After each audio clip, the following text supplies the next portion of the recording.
Bleedings mortals, or should I say, goats up, everybody. This is Jared from IGN, and today we're looking at Goat Simulator, the finest goat video game I've ever played. We're looking at some secrets and cheats and other things, and right here, if we go inside the stone castle, we find this throne room. And look, these folks are doing homage to you just as they should, because you are now the monarch, the king of the goats. Yeah, and what can the king of the goats do? Why, whatever you'd expect a king of the goats to be able to do. Summon goats from heaven to crash into the earth to their death. Like so. Yep. Every time you tap a button that happens, you can pretty much crash things that way if you do it long enough. Now, look at this house right next to where you respawn from being king of the goats. Well, if you head over there into that innocuous-looking garage and step to the left, you're going to find the Bacon Beacon. What does one do with a bacon beacon? Well, lick it, of course, because it's delicious. Bacon is, after all, nature's perfect food. So take your bacon beacon and carry it out here into the field. You'll see the redneck going around in circles there. Stay away from him or he'll knock you across the map. Instead, move around him, dragging your precious cargo of bacon behind you and tasting it as you go. And come up this hill where you're going to see a couple of crop circles.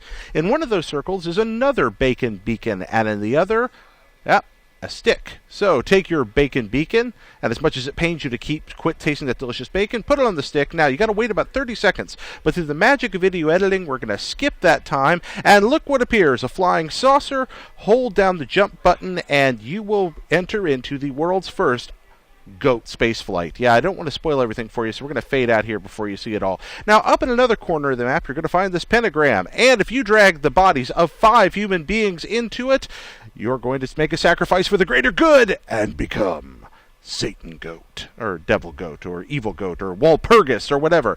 Now, another neat little trick you can do here is if you go inside the low-gravity testing facility, all those flip requirements, all those trick requirements that you have for extra points and the little in-game achievement type things, yep, you can complete those here over the fans, no problem. The hardest of the hard is very easy. Also in Goat Simulator, by finding all the collectibles, you can unlock things like, Tall Goat, and his buddy, Feather Goat. Yep, there's the noble Feather Goat.